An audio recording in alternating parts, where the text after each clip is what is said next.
I knelt beside her. Sophie, I whispered. Want me to make you something else? She shook her head. Slowly. Almost like she was underwater. That's when I saw it, her eyes. They were red. Puffy. I reached up and brushed a tear from her cheek. Oh, sweetheart. I murmured. What happened? She didn't look at me. She just kept whispering the same thing under her breath. Over and over, Mommy said I'll have to leave. I froze, my throat tightened. When did she say that? Yesterday, Sophie whispered. She said I shouldn't get too comfy. That you're just here for now. My stomach dropped. Maria, standing by the sink, turned sharply. Logan, reading emails on the couch, looked up with a snap. The air changed. I scooped Sophie into my lap and rocked her slowly. No one's taking you from me, I said softly. Not today. Not tomorrow.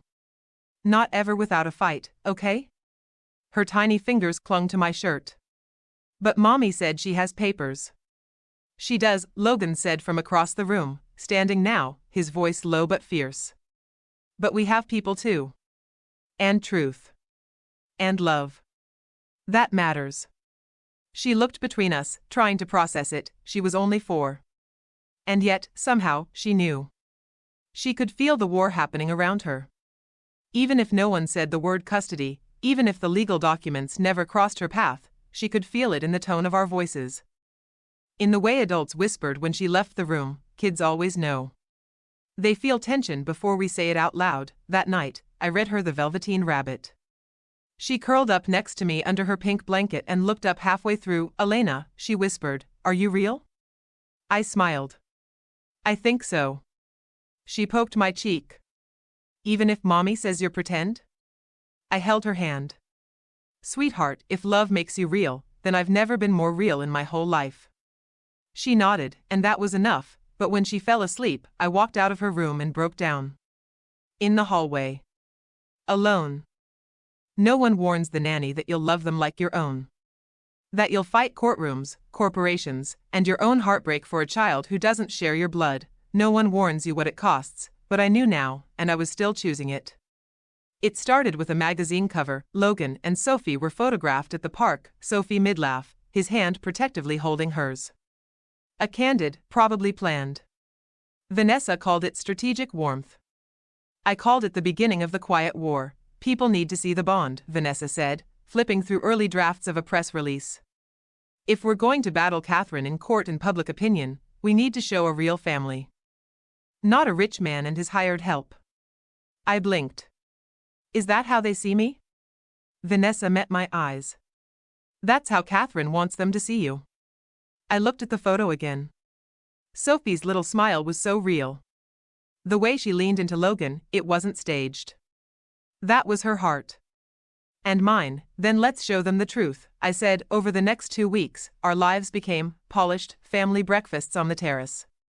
Walks through charity events with Sophie holding both our hands. Playdates with photographers who just happened to be walking by. I hated it, and yet I understood it. This wasn't for us. It was for the court. For the judge who needed to believe Sophie was home here. But the strain was real. One night, Logan sat on the edge of my bed, shoulders tense. I hate all of it, he said. The fake smiles. The talking points. Using her like some kind of chess piece. I sat beside him. She's not a pawn. She's the queen.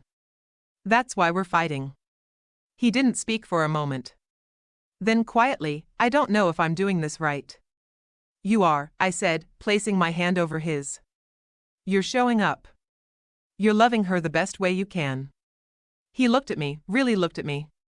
And what about you, Elena? Are you okay? I could have lied.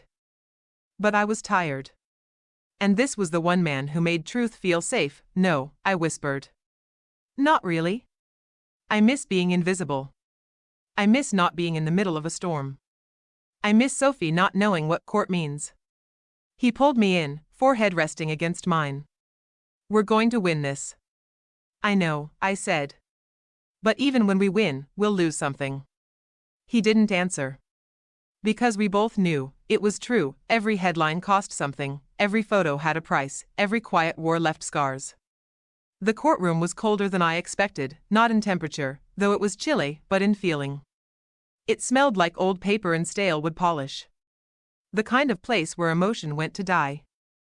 Or worse, get cross-examined. Vanessa sat beside me, heels crossed, notes ready. Logan was on the other side, in a suit more tailored than usual. He looked like a man prepared for battle. But I saw it, right beneath the collar, in the way he swallowed. He was nervous. Sophie wasn't with us, she was with Maria at the apartment, coloring mermaids on the kitchen floor. I was glad. She didn't belong here. Catherine entered late, red lips. Black suit. Calm like she owned the room. Her lawyer looked smug. Expensive. Like he hadn't lost in years. The judge was a woman. Early 60s. Sharp eyes, silver hair in a braid. No nonsense. She glanced at Logan first, then at me, Elena Hart. She said, scanning a document. You are not a legal guardian. Is that correct? That's correct, Your Honor, I said, but you live in the home? Yes. And care for the child daily? Yes, Your Honor. She tilted her head. And you are, the nanny? Yes. But, I hesitated. I'm also the one she cries for at night. I pack her lunch.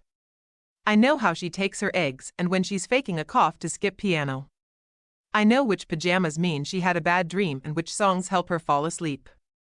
Catherine's lawyer cut in. With respect, Your Honor, Miss Hart is paid for these services. This is a financial arrangement. I felt Logan stiffen beside me. Vanessa scribbled something furious, but the judge raised her hand. She's speaking, she said quietly. Then looked back at me. Continue. I took a breath. She's not mine by blood, I said. But I would give blood for her. I would give everything. And I know that doesn't make me her mother, but it makes me something. The judge didn't blink. Just nodded. That afternoon dragged on. Legal terms, statements, paperwork, but I kept looking at the judge's eyes. She wasn't cold. She was careful. She was watching all of us, not just our words, but our silences, not just the arguments, but the spaces in between, when court adjourned for the day. She paused before leaving, and then she looked directly at me. She's lucky, she said. To have so many people wanting to love her. Let's just hope they all know how to put her first.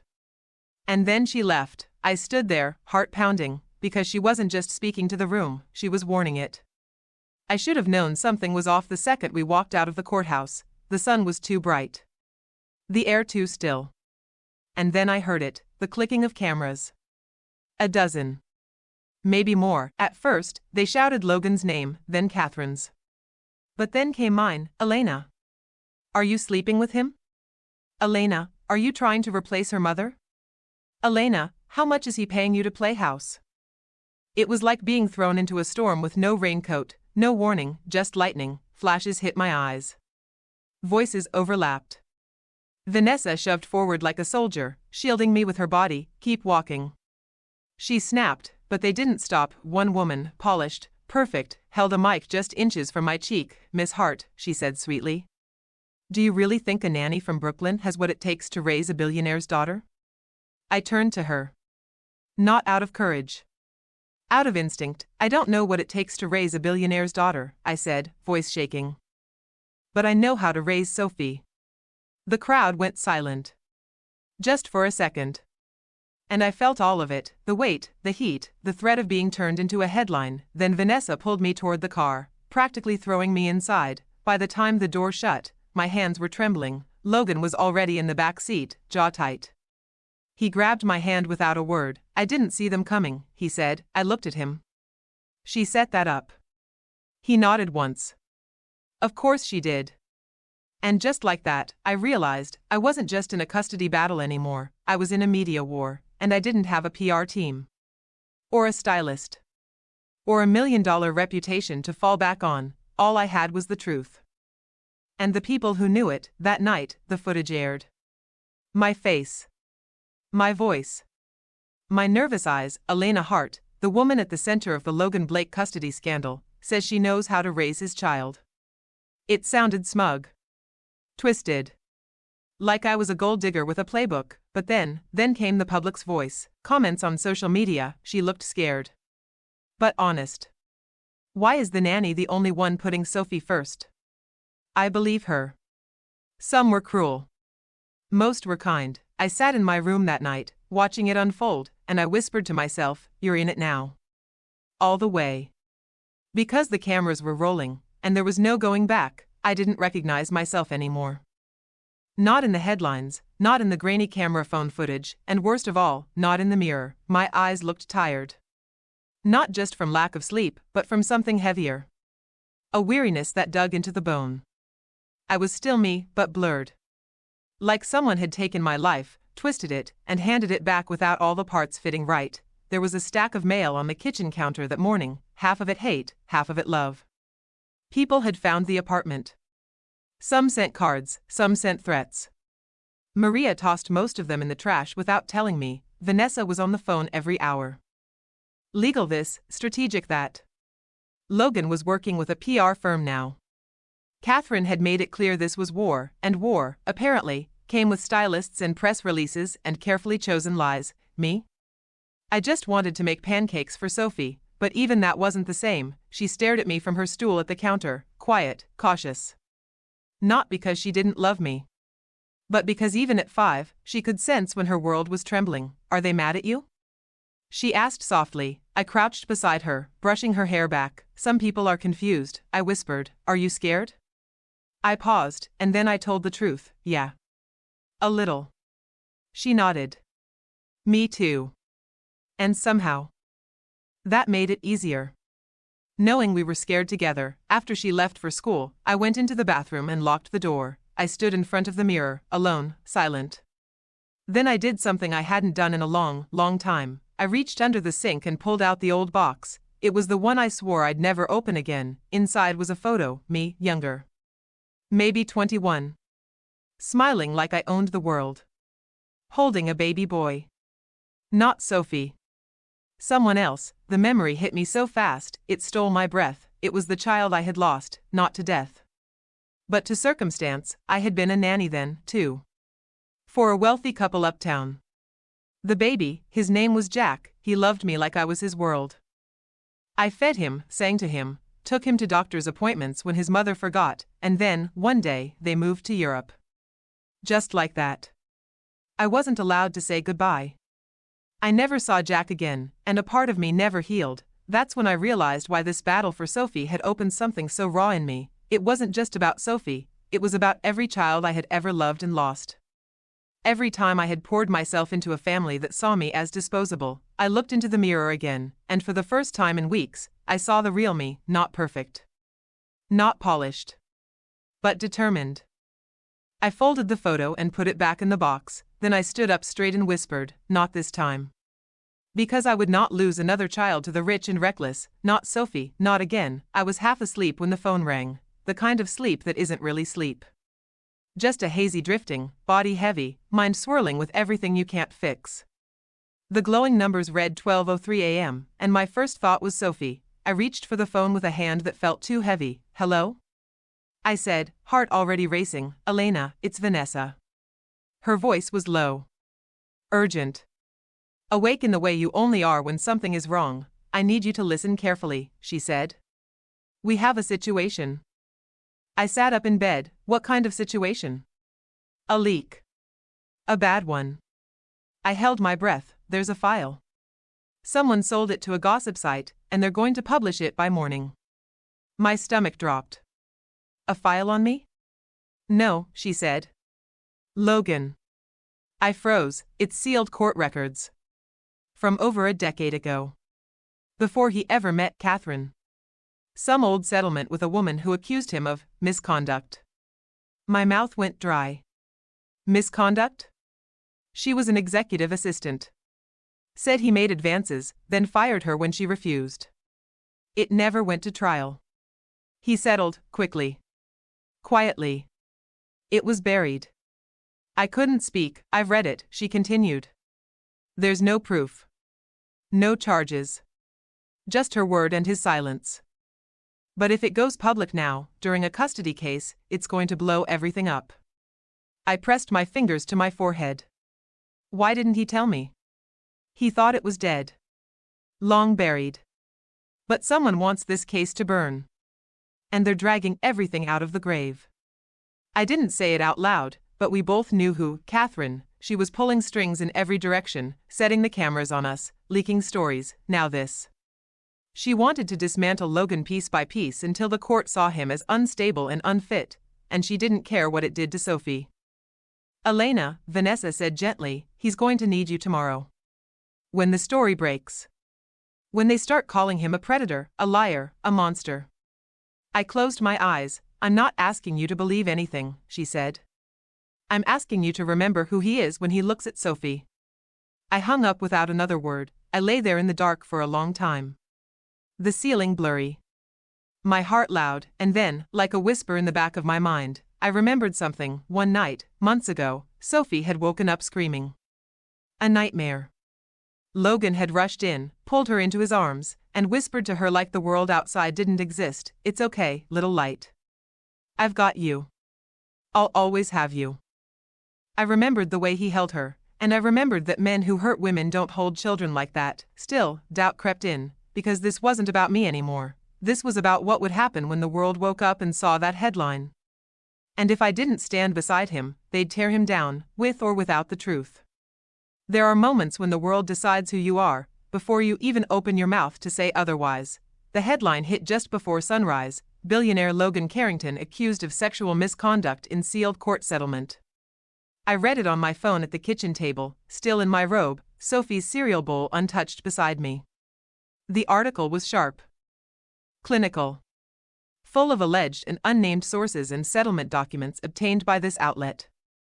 It didn't scream guilt, but it didn't scream innocence either. Vanessa had been right, the court records were vague, just enough to smear. A decade-old accusation that never went public, no formal charges, no trial.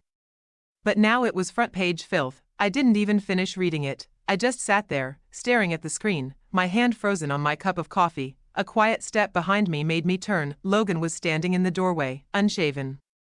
Pale. Shirt wrinkled like he hadn't slept. His eyes met mine, and for a second, there was nothing billionaire about him. No steel. No armor. Just a man whose world was cracking open. "You saw it?" he asked. I nodded. He walked in slowly, sat down across from me like his body was too heavy. He didn't touch his coffee. Didn't even look at it. "I wanted to tell you," he said, voice low. "I almost did 100 times. Why didn't you?" I asked. Because I was ashamed. And because I knew it wouldn't matter to anyone but me. He paused, swallowed. "She lied, Elena. I swear to you. I was young, reckless, and maybe too flirtatious, but I never touched her. She came on to me, I turned her down, and the next day she filed a complaint. My lawyers told me to settle and bury it. That it would destroy me if I fought it." He looked up then, eyes raw. "I buried it. And I hated myself for it. I believed him, not because I wanted to. But because I remembered who he was with Sophie. Because the man in front of me wasn't defending himself with rage or ego. He looked afraid. Of me. Of losing everything." "You don't have to explain," I said quietly. "But you do have to fight." He nodded once, slow. "I will." And just like that, the armor returned. The Logan I knew, controlled, sharp, powerful, rose from the ashes in front of me. But the pain stayed in his eyes. Later that morning, the calls started. Reporters. Legal teams. The school asking if Sophie was okay. By lunchtime, Logan's face was all over the news. On the TV. On the tablet in the living room. Even Sophie's cartoons were interrupted by a breaking news bar with his name on it. I shut everything off, and I held Sophie close when she asked, "Why are people being mean to Daddy?" I didn't have a good answer. That night, the house felt cold. Like the walls were listening. Like any wrong word would echo outside and land in someone's inbox. But something had changed between us. After that conversation, Logan didn't pull away. He didn't hide, he leaned in. We started cooking dinner together, quiet, small things. He let Sophie crawl into his lap when the tears came. And I stayed, even when I could have walked, even when every part of my brain said, "This is too much." This is not your fight, my heart stayed, because love isn't just for the easy days, it's for the days when the world decides who you are, and someone still stands beside you. The elevator dinged at exactly 2:07 p.m. I was returning from a walk with Sophie. She had a balloon tied to her wrist and a sticky pink smile from the ice cream cone that had melted faster than she could eat it. We stepped into the Carrington Tower lobby. Me balancing my bag, her skipping ahead. When the elevator opened across from us, she stepped out in red heels, tall, slim, polished, like she belonged on the cover of a courtroom drama magazine. Her black sunglasses stayed on as she paused, scanning the lobby like she was waiting for someone to rush over and welcome her. No one did. She spotted us. Her lips twitched, something between a smirk and a statement, and then she said it, as casual as breathing. Elena Hart, right? I blinked. Yes. She removed her sunglasses, slowly, like a scene from a movie. Her eyes were ice blue. Focused. I'm Clarissa Monroe, she said. Logan's former attorney. I froze. Former, the name. The way she said it. It sounded like an earthquake wrapped in a designer coat. I'd like a word, she added, as if we were old friends who had just bumped into each other at brunch. Sophie tugged on my hand. Mommy, who's that? Before I could speak, Clarissa leaned down just slightly, her tone turning sweet but sharp. I used to help your daddy a long time ago, she said. I stepped in front of Sophie, instantly. Whatever you have to say, you can say to Logan, I said. She straightened. The smile gone. I tried, she said coolly. But he's screening my calls. Since the story broke, I figured I'd stop by. There's more coming, Elena. And if you care about that little girl, you'll tell him to get ahead of it. She handed me a card. It wasn't her firm. It was just her name. A personal number. Nothing more. I'm not here to hurt him, she said. But the people who are coming, they don't play fair. She walked out without waiting for a response. Just clicked across the marble floors and vanished into a waiting black car like she'd rehearsed the whole thing. I stood there, card in hand, heart pounding. Back upstairs, Logan was in the study. When I told him, his face paled. Clarissa? He said slowly. She's here? She said she tried calling. I blocked her years ago, he muttered. When things ended with the firm. It got messy. She thought she could. He stopped. She was more than just an attorney. She wanted things I didn't. I waited. She was obsessed with me, Elena. She told me once she'd ruin me if I ever chose someone else. The air in the room turned thick. Do you believe her? I asked. That she'd ruin me? He said. Yes. Every word. That night, the card burned a hole in my nightstand drawer, because Clarissa hadn't come to threaten, she'd come to warn, and that scared me even more. I didn't even have time to pour my morning coffee before the storm hit. My phone buzzed nonstop. Unknown numbers. News alerts. Twitter mentions. Then the knock at the door, 3 loud, impatient thumps that made Sophie jolt upright from the kitchen stool, spoon halfway to her mouth. Logan opened the door in his robe, and there they were, 3 reporters. 2 photographers. 1 cameraman already rolling. Mr. Carrington. Is it true the SEC is investigating your family's accounts? Is your nanny actually your mistress? Is the child in the photos really yours? My breath caught. He slammed the door. The phones didn't stop. Not his. Not mine. Not even the landline. The headlines were everywhere by noon. Carrington heir involved in nanny scandal. Secret child in billionaire estate? Elena Hart, from housekeeper to homewrecker? I didn't know whether to cry or scream. I sat with Sophie in the playroom while Logan stormed through the apartment, trying to reach his legal team, trying to get someone, anyone, to tell him who leaked it all. But we both knew, it was Clarissa. She didn't bluff. She warned us, and I hadn't taken her seriously. Later that night, Logan sat on the edge of our bed, staring at his phone. She gave them documents, he whispered. Old contracts. Invoices. Even photos. She held on to everything. Why would she do this now? I asked. He looked at me with exhausted eyes. Because I was about to ask you to marry me, he said softly. And she knew. The air left my lungs. What? He nodded. I had the ring. I had the speech. I was waiting for the right moment. But Clarissa. She's punishing me. and she's using you to do it. I felt sick. Not because of the scandal, but because of Sophie. Because her photo was already trending. Because I couldn't protect her from a world that didn't care what was true. By morning, we were hiding in the penthouse's private suite, no windows open. No outside calls. Logan's lawyers worked 24/7, but the internet never sleeps, and when they found an old photo of me leaving the Carrington offices 6 years ago, when I was just a coffee girl, it went viral with a new twist: Carrington's longtime mistress, Elena Hart, spotted leaving offices years ago. People started sending death threats to me, to Logan, to Sophie, and that was when I made a choice, a hard one, a mother's one. I'm leaving, I told Logan that night. Just for a while. Until this dies down. No, he said instantly. We face it together. If I stay, they won't stop, I whispered. But if I disappear, maybe they'll lose interest. Maybe they'll go after something else. His jaw clenched. This is your home. Then make sure it's still standing when I come back. He held my face in his hands like he was trying to memorize it. I'll fix this, he promised. No matter what it takes. And I believed him, even as I packed a small bag, even as I kissed Sophie goodbye with a smile I had to fake, even as the elevator doors closed and I went back to being invisible, because sometimes, loving someone means walking away, not to leave them. But to save them, I didn't go far, just far enough to be forgotten. A friend from my cleaning days offered me a spare room in Queens. It was small, loud, and had a leaky bathroom pipe, but it was safe. And more importantly, it was off the radar. No cameras. No press. No Carrington security detail, just me.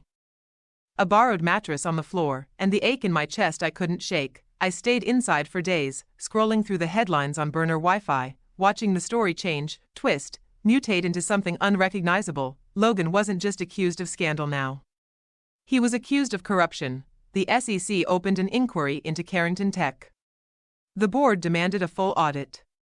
And all of it, every article, every whisper, linked back to me, the nanny, the girl who fell in love with the man in the marble house. It should have broken me, but something strange happened instead. One morning, I stood by the window, watching the sun rise over broken rooftops and crooked chimneys. And for the first time in weeks, I didn't feel afraid. I felt awake. I missed Sophie. I missed Logan.